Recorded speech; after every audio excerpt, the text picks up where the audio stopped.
Siya pumahaw, sumayaw pa. Tapol, ay, yapol, yapol. Yapol, yapol, yapol. Yapol, yapol, yapol. Mabayat? Mabayat? Hindi raw. Ha? Kaya?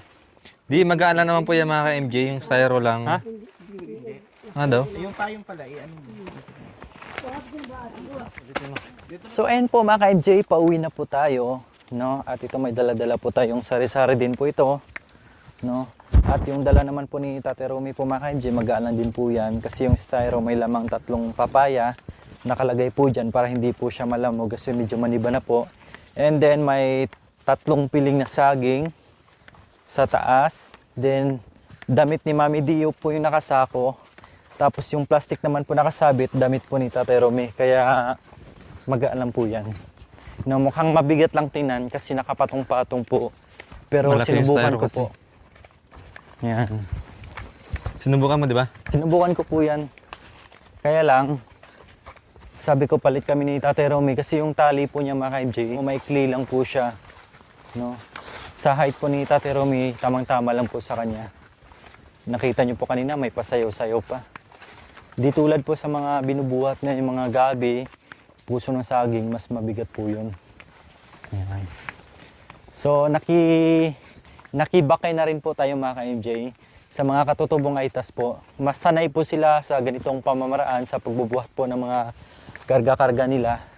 May tali po silang ganito or kahit ano po yung tali na pwede nilang ilagay ay pwede na po yun. No? Kasi mas sa amin kasi mga kaibigan, nakasanayan namin, pinapasa lang namin ng ganyan, okay na. Eh dito sa kanila, ano lang, kalaban mo lang dito mga ka-MJ, yung liig mo, mamaya sa sobrang bigat, maaari kang maputulan ng ugat sa liig. Kasi kumukontra mga ka-MJ, ulo pa naman. Kasi ganito ginagawa nila mga ka-MJ, tulad ng namumuso nga po sila, and then matarik po, pwede pa silang humawak ng ganyan, no? Kasi nakasupport naman po yung ulo nila. Kailangan matibay liig talaga. Kailangan matibay yung liig mo kasi parang ganito mga ka-MJ, kinukontra yan eh. No? Ganyan. So, kailangan matibay yung batok mo. And then, medyo patag na mga ka-MJ, gamitan po nila ng 2 kamay. Sinusuportahan po nila yung ulo niya. Ulo nila, yan, ganyan. So, ganito po. Magaan lang to. Yung kinakarga po ng mga katutubong ito, mas mabigat pa po sa kanila. Umaabot po ng 60. Yun. Ayan. Nabibigatan sila kaya lang, siyempre no choice. Yun talaga. Tsagaan talaga. Kinakaya. Mm-mm. Ay, mga ka-MJ, oh. Ang ganda, oh. Di ba? Minsan, nakikita lang natin ito sa mga resort. Pero dito sa kabundukan, yan, lagi natin nakikita. Yan. Malaking fern. Ganito yung masarap pumunta sa bundok, mga ka-MJ. Maaga, tapos hapon. Kasi nung nakarang araw, mga ka-MJ, pumunta kami dito, tanghaling tapat, grabe. Grabe yung init. Ilang hakbang pa lang ko hingal na. No, koy? Init, tapos hingal, plus kumukulo pa yung tiyan mo, nagugutom ka, nagalo-halo na, kaya si Madam Lori muntik nang mahimatay. Mawalan ka talaga ng lakas kapag ano, tanghali. Kaya minsan, sinasadya namin uwi ng hapon eh. Ito yung Kaysa magandang dun part. sa matarik pang araw. Pag mabilis dito, koy, umabot lang ng isang oras kalahati, no? Isa't kalahating oras. Kaya lang, pag marami Kung kang mabilis ka. bit-bit, mga 3 oras. Oo, Tulad kasi ng karaan. alalay lang. Nakailang pahinga, no? Ganito po kasi pag yung ating mga katutubong aitas, mga ka-MJ. Kasi sa paglalakad pa lang, grabe na po. Naabot po sila ng ilang oras sa paglalakad, makapunta lang dun sa taniman nila. Kaya sila po ay gumagawa na ng bahay kubo doon, no? Kuminsan yun na talaga yung bahay nila, mga ka-MJ. Kasi nga po, nandun na yung hanap buhay nila. Alangan, uwi ka pa ng baryo, wala kang hanap buhay. No? Kaya matagal po yung pananatili nila sa kabundukan, no? Tulad po ni Tate Okra, mga ka-MJ, talagang sinabi sa amin na bibihira lang po itong umuwi ng baryo, no? Doon na po sila namamalagi. Siyempre, nandyan yung hanap buhay nila. Parang sila, ano lang ko sila Ate Michelle lang, no? Baba ng baryo. Si Ate Michelle lang, si nanay, madalas minsan bumababa ng baryo, bibili ng pangangailangan nila. Tulad ng bigas, Ayan. asukal, kape. Ayan. Time check po, 5:56 ng hapon. Magagabi na. Ayan pa sila.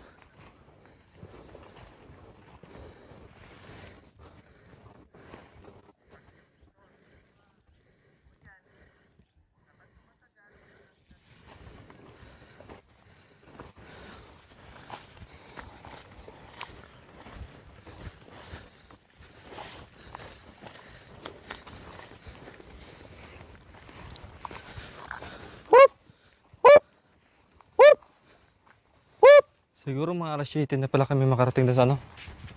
Sasakyan. Pahinga muna ko para maantay din sila.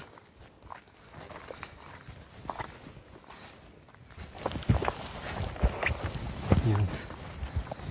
So pag ganyang style kasi mga kaimi, dapat doon sa mataas ipapatong. Para pagbuhat di ka mahirapan. Yan.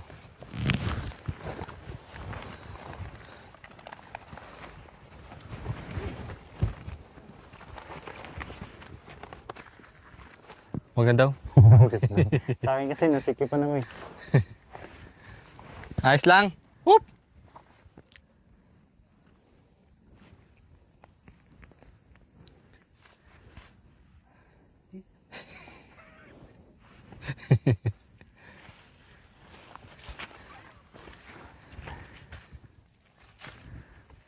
Oh, palad na kaya? Salit-salitan tayo. Grabe si Tate Romy mga MJ, makitaan mo siyang maliksi. Malakas.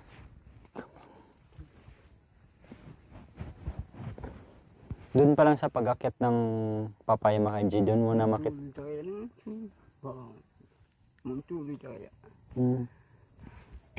Meron siyang daldala na mancha? Tumulo yung ano, alta. Lagta?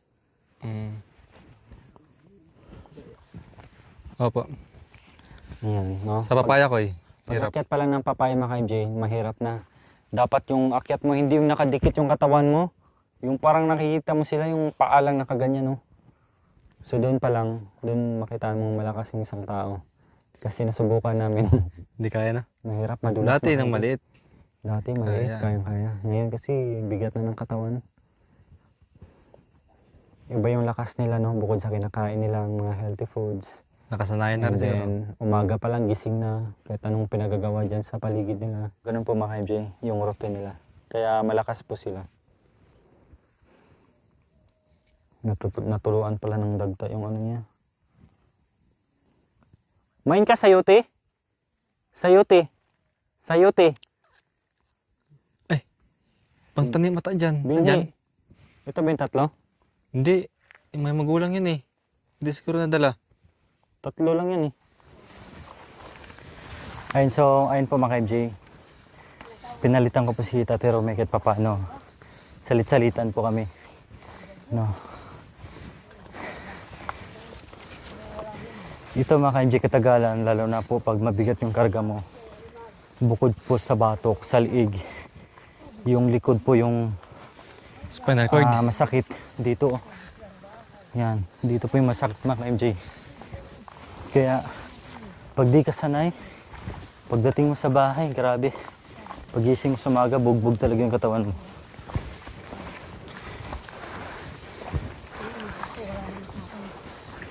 Buti na lang kami dati, nagigib kami ng container. Time check ay 6:04 na. Ha? 6:04. Yan. Time check! Alas 6:04 ng Gabi. gabi. At kami pa rin po ay naglalakbay dito sa kagamundukan. So siguro mga 1 oras pa yung aming lalakarin Mga alas 7 bago po na. makarating doon. Alas 7 tayo makarating. Opo.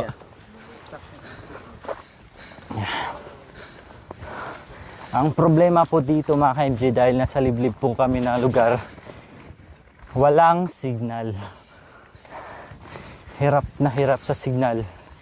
Meron kaming mahagap minsan kapag nadala ng hangin, pang maswerte ka ng masend yung text mo. Text lang, text. Ano? Kaya yon ang aming communication.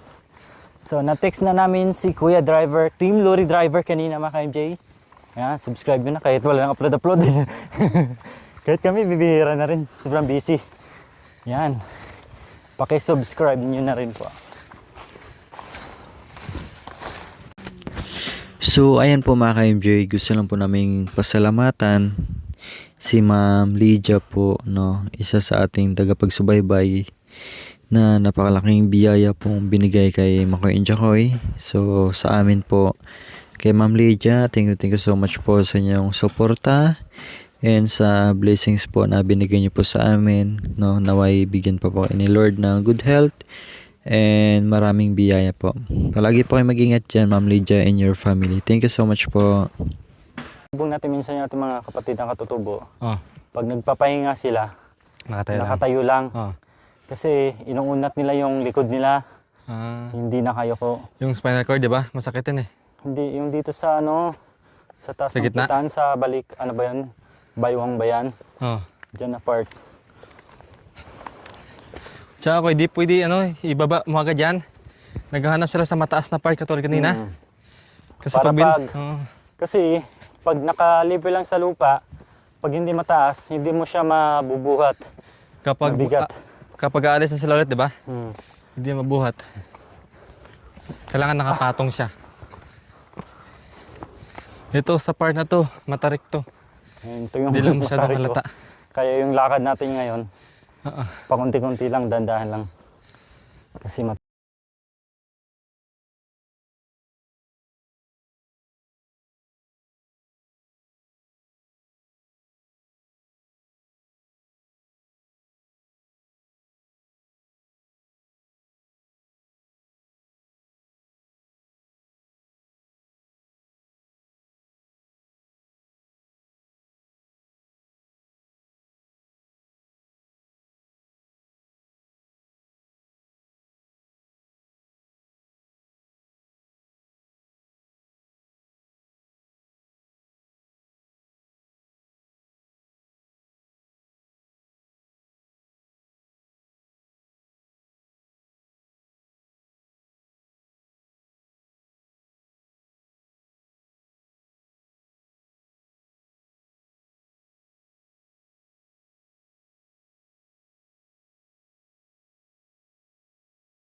Pangalawang pahinga na.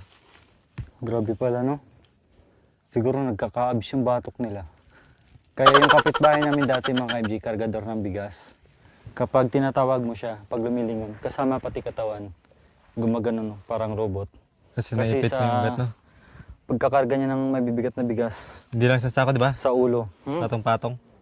ilang kaban yan. Kaya pag tinatawag siya, kasama katawan. Kaya salita naman tayo.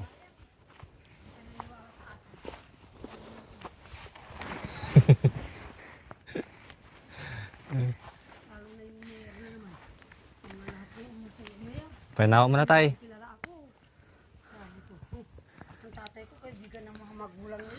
Grabe si Mami Di. Di mabusan ng kwento. Oh? Kapabata nila dito sa bundok. Sabi ko, Hoy, mag-alala ka. gising ng alas 3 yan. Kwentuhan sila doon. Alas 2:30. Alas 2:30 daw. Sabi ko kay Lori yan. Vlogger yan kasi. Akala ko alarm clock. Akala ng... Mami di pala. Alas 2:30 pa. Ganda ng sapatos siya po, Mami Di ah.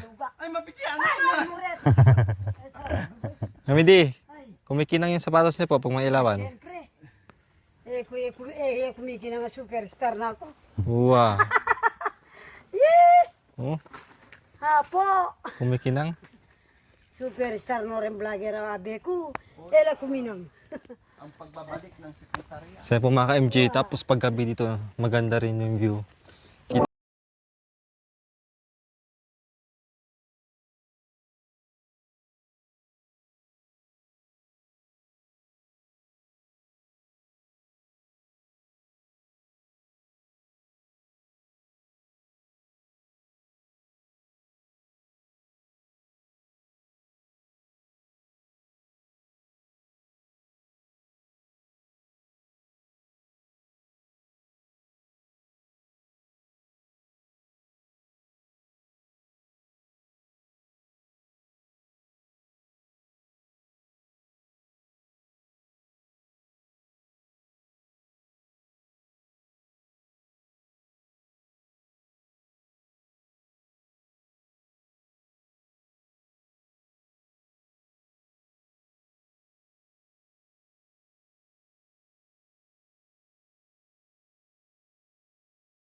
Wow, mga ka-MJ, grabe talaga, no?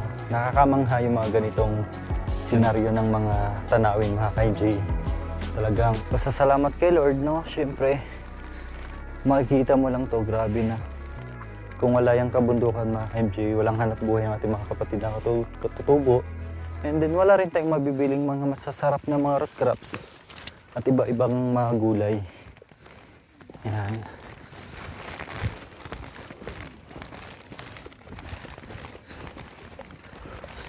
Ano pala yung kuya? Nabagyo yan kuya. Tingnan mo yung ano Ito, niya, napakli. Ayan, nasam ko. Yan. Nung bagyo daw yan. Muna pa kita para ma-flashlight.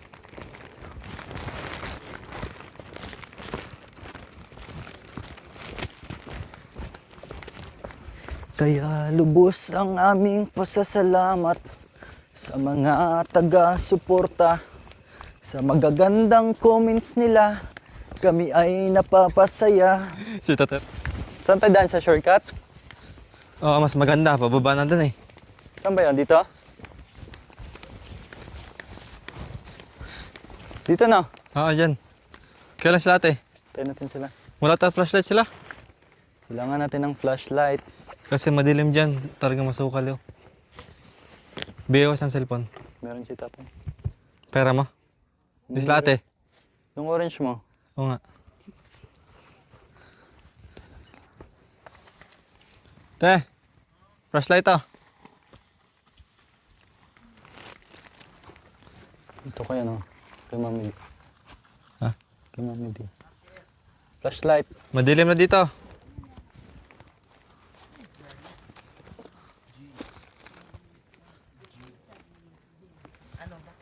Madilim na flashlight. Shortcut kasi tayo, Mami D.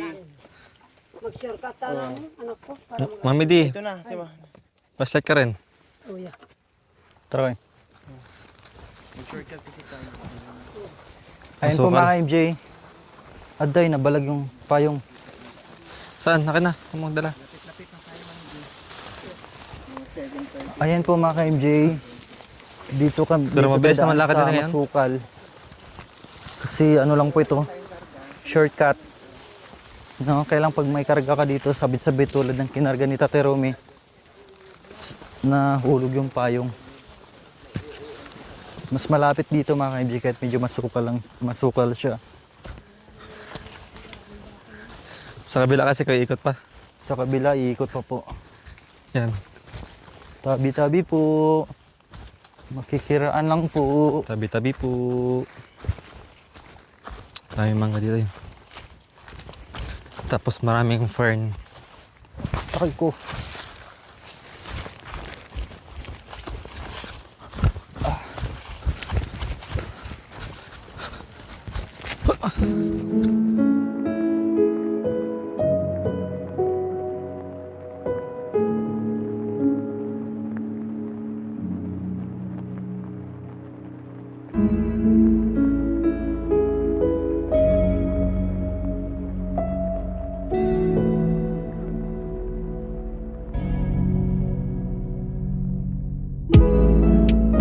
Palitan mo na ni Kuya Jacoy. Siya mo na magbibit-bit yung sako na yan. Magkano po ito sa akin? Ha? Magkano to? Ay, nabawas na para lang. Pero matagin sa karoon ko. Sakit talaga sa dito.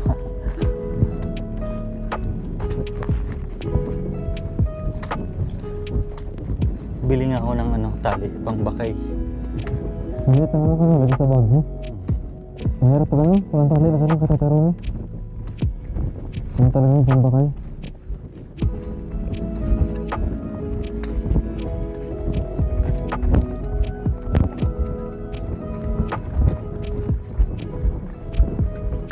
Ayan, mga kayo, malapit na po kami. Mga 2 meters na lang po yan. Nasa sasakyan na po kami.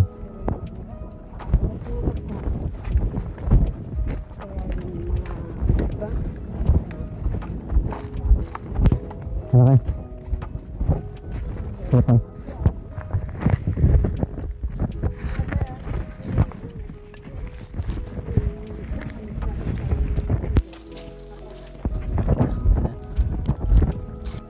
Ay, Hindi. sab- Ang dami pong ahas na napatay dito.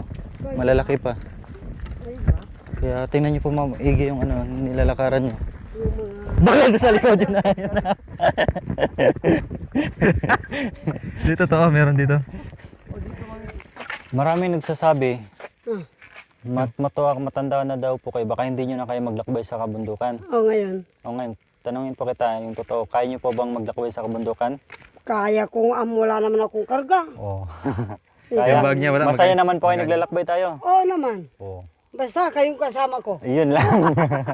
Oo, tagyan. Tanay, Buhatin mo kay bag niya. wala Wala. mo, may dalang bag si Mami Day, oh. Yun, oh, isang daliri lang, oh. Pero yung iba, hindi na. Ayaw ko na. Kasi hindi na malagay sa likod. May mga bag din. Oo. Pero yung iba, ayaw ko na yung anak ko. Eh, Pag hindi na po kayo ni Mami Day, Wheelchair. babakayin na lang po namin. wow. Mag-wheelchair sa kabundukan. Hindi. Pero Mami Di, nakakatuwa sila. Tatay Okra, si Nanay Bibi, natututo rin kumakanta. Ah, oo. Ay, Hindi katulad ng una, nahirapan sumunod. oo. Nakakatawa. Nakakatawang nakakaawa. Eh, hindi nga kaya sanay sa ganun-ganun. Ngayon lang sila na... Huwag tong ipit-pit ha. Baka mapit-pit yan. Dong, buksan likod. Kaya lang walang asukal. Okay lang. Hindi kasi ako nag-asukal eh pag nagkape ako. Wow. Mga baso natin dyan eh. Alala mo lang. Labay mo, Mami Day. Oh, yeah. Kasaglit lang. Ayun mayo mo. Oh, Pantanggal pagod. Sanay na yan. Nasanay na yan na walang asukal-asukal. So yan. Na yan sa akin. Masarap mamidi pag walang asukal. Salamat yan, Team Lorry Driver. Nagdala sa atin ng merienda. Para makaginhawa ka. Tanggalin mo yung jacket. Pabarin mo Ah, yung cellphone jacket pa. mo. Para Yung- makaginhawa yun. Sabi namin di, dadali ko atsara. Patikim niya katsa din yan. Sana pala yung ano mo? Asawa mo sa Itaperone. ay, iniwan ko. May apple-apple na. Nagyap-yapo na. Sa bundok. Hindi ko kasi sumama. Nagsawa na. Si Taperone nakapagsalita na. Ano sabi? Ano sabi? Bakit anong ginawa mo? Nagyapol-yapol. Sinupuan Tagalog daw. Wow. Ano sabi niya? Ano sabi? Sinupuan ko talaga. Ano sabi niya? Sabi Sarap, niya, ah. ang sarap mo pala. Kahit matuwa na. Kahit matanda ka na, marunong ka pala. Sabi niya? Wow. Yun pala ang ano, sekreto para O, yun ang makapagsalita. sikreto ng mga pipi. Pipi. Pepe ang problema. Nagkisalita naman yun ah. Magsasalita eh. Magsalita yung makanyan. Eh, mo intindihan. Nalimutan ko yung panyo ko doon. Mali makita sana ni ano. Michelle naman. Nandito, niche, ano ko, para di mabalag. Ay, ang Panginoon talaga marunong. Mami Day, oh. Awa. Awa niya.